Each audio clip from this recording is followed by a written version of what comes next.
Alors, je le dis même à mes étudiants, je dis: «Votre premier salaire, vous faites la fête avec. À partir du deuxième, vous prenez une somme d'argent que, automatiquement, tous les mois, vous mettez de côté». Ce que j'appelle, moi, des hygiènes patrimoniales et des hygiènes de vie et des hygiènes patrimoniales, c'est de dire: «Je fais de l'épargne, et c'est comme ça que je démarre». Et je parle pas de mon épargne sur mon livret A, je parle vraiment de cette épargne de projet que je vais construire. Bonjour à toutes et à tous, bienvenue sur Perspective de vie, le média qui vous aide à conquérir votre liberté financière. Je suis Célia, la fondatrice de Perspective de vie. Aujourd'hui, nouvel épisode avec Bérangère Sainte-Croix, fondatrice du cabinet BSC Patrimoine, professeure à l'université et notre référente experte en gestion patrimoniale. Chaque mois, vous allez voir qu'elle vous accompagne avec des conseils concrets pour mieux comprendre, protéger et faire grandir votre patrimoine.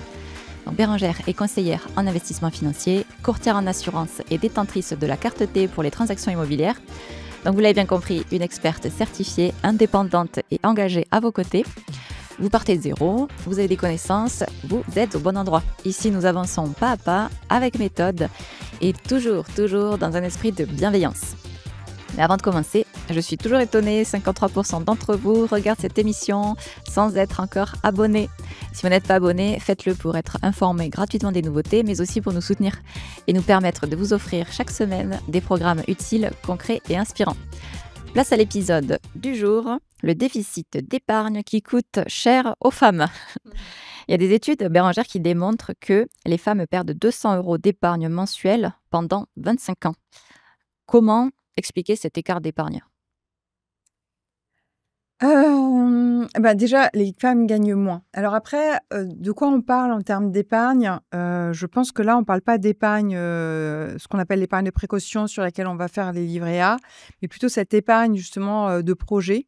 Et effectivement, dans la répartition des tâches, notamment quand on a un couple, dans mes observations, alors c'est que très empirique, hein, je ne suis pas sociologue, et cetera, mais dans mes observations, c'est relativement souvent, c'est plutôt les femmes qui remplissent les livrets A. Donc cette épargne, en fait, qui est intégrée à celle du budget, hein, qui est là justement pour les aléas, le budget vacances, et cetera. On reste au niveau du budget et du coup, elles n'investissent pas ensuite justement sur ce champ de l'épargne de projet, la retraite, le long terme, la sécurité. Enfin, elles ont la sécurité court terme pour les aléas ou pour les projets court terme, mais sur les projets de vie, les projets qui sont un peu plus longs, elles n'y sont pas. Pourquoi? Parce que là, c'est plutôt les hommes qui investissent le terrain. C'est dommage. C'est dommage parce que c'est ce qui va faire la différence en matière de protection pour elles-mêmes. Et peut-être qu'elles n'ont pas conscience de la vulnérabilité que ça peut créer de ne pas investir ce champ de l'investissement. Ça crée quelle vulnérabilité? Un problème d'autonomie et de liberté, en fait. Et on ne sait pas de quoi est fait demain. On construit dans son couple. Donc, quand on construit son couple et qu'on l'investit, on n'est pas en mode on va se séparer. C'est très normal. Mais séparation ou malheureusement accident de la vie qui peuvent être plus graves, on ne décide pas, en fait. Et très souvent, c'est quand malheureusement ça se passe qu'on mesure à quel point on peut être vulnérable, particulièrement dans un divorce ou une séparation. Et cet écart d'épargne, quelle différence ça représente concrètement sur 25 ans? Et si on fait le Ouais. calcul, je vais prendre ma On a calculatrice. parlé de 200 fois € 12 fois combien? Fois 25 ans? 25 ans. Alors sans Alors, parler des intérêts, juste comme ça, mis bout à bout, ça ferait 60 000 €. Donc avec un rendement à 3 %. Est-ce que j'ai pas fait le calcul quelque part? Je suis pas sûre, mais on devrait être pas loin des 100 000 €. Faudrait que je fasse le calcul plus détaillé. 100 000 € à la retraite, on dit plutôt on oui. les prend, hein. On dit oui. On est d'accord, on les prend. Ça fait une jolie fête pour fêter sa retraite. Oui. Ça fait aussi une mise à l'abri pour les années à venir. Ça vient combler la différence, l'écart de revenus qu'on va avoir entre sa rémunération et sa retraite, qui peut être faible pour peu qu'on ait eu des trous dans la raquette sur sa carrière. Donc ouais, effectivement, on les prend. Ouais.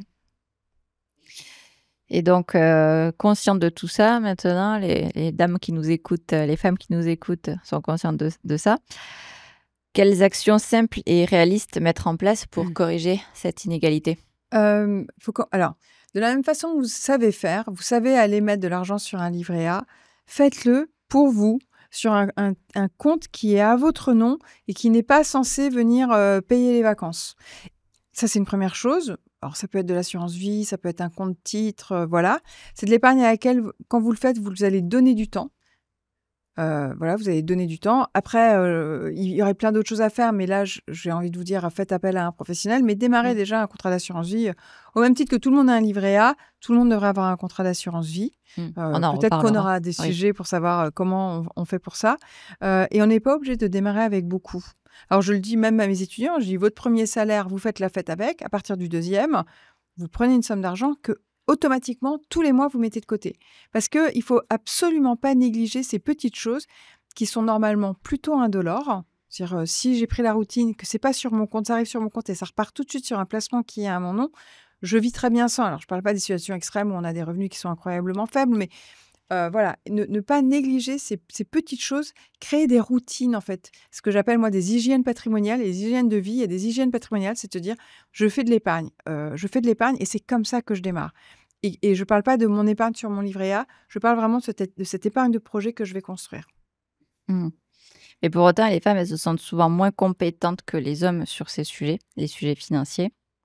Comment se prendre en main pour améliorer cette capacité d'épargne?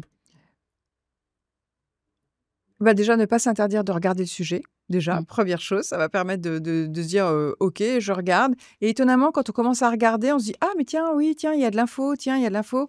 Et puis peut-être qu'un tel va partager une amie, une collègue de travail, etc. Première porte à pousser, même si à mes clients, c'est pas forcément ce que je recommande parce qu'ils n'ont pas tous ce champ des compétences. Mais si vraiment je veux commencer, je vais voir mon banquier. Je vais lui poser des questions sur l'assurance vie, je vais bien écouter ce qu'il va me dire et puis je vais aller vérifier. Je vais aller vérifier parce que parfois, le banquier il n'a pas forcément une maîtrise. Il va avoir qu'un morceau du conseil sur l'investissement. Oui. C'est pas grave, mais c'est une façon de mettre le pied à l'étrier et de démarrer. Autre façon de mettre le pied à l'étrier et démarrer, c'est continuer à la lecture de nos épisodes avec, C'est clair, mais avec bien sûr. notre excellente Bien sûr. experte Bérangère Sainte-Croix.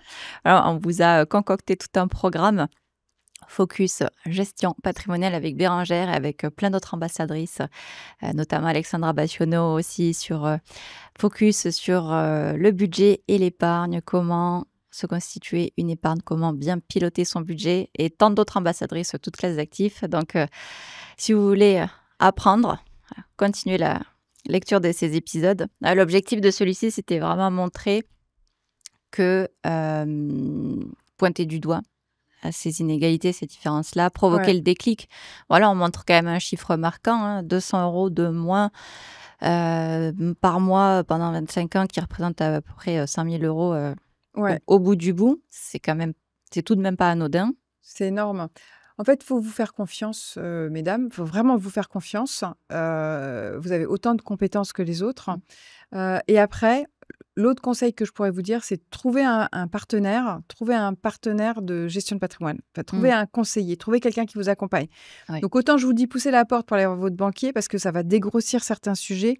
Il ne pourra pas être votre partenaire au long cours parce que malheureusement, vous l'avez expérimenté, votre conseiller, il change tous les 2 ans.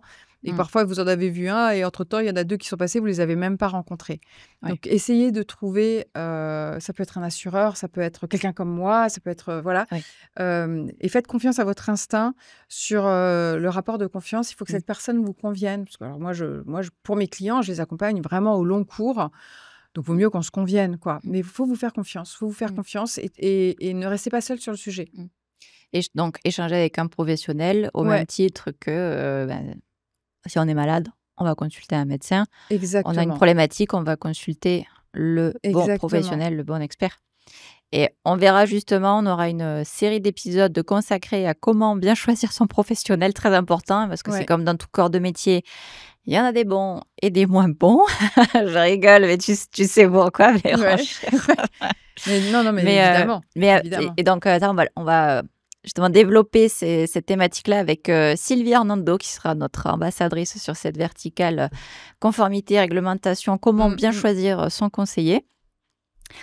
Très clair. Merci Bérangère. Donc, déclic déjà avec cet écart d'épargne qui coûte très cher aux femmes. Moi, j'ai envie qu'on voit encore un autre déclic dans un autre épisode. Je te propose qu'on arrête celui-ci. Et puis, super. On passe au suivant. Merci d'avoir regardé cet épisode de Perspective de vie. J'espère que cela vous a donné des clés concrètes pour avancer vers plus de liberté financière. Si Si vous avez aimé cette vidéo, abonnez-vous à la chaîne, activez la cloche pour ne rien manquer et partagez-la autour de vous. Vous aiderez d'autres femmes à reprendre le pouvoir sur leur argent. Et surtout, dites-nous en commentaire ce qui vous a marqué ou ce que vous aimeriez voir dans les prochains épisodes. Vos retours sont essentiels pour construire ce programme avec vous et pour vous. À très vite pour un nouvel épisode, toujours avec clarté et bienveillance et l'envie de vous voir bâtir un patrimoine solide au service de votre liberté financière.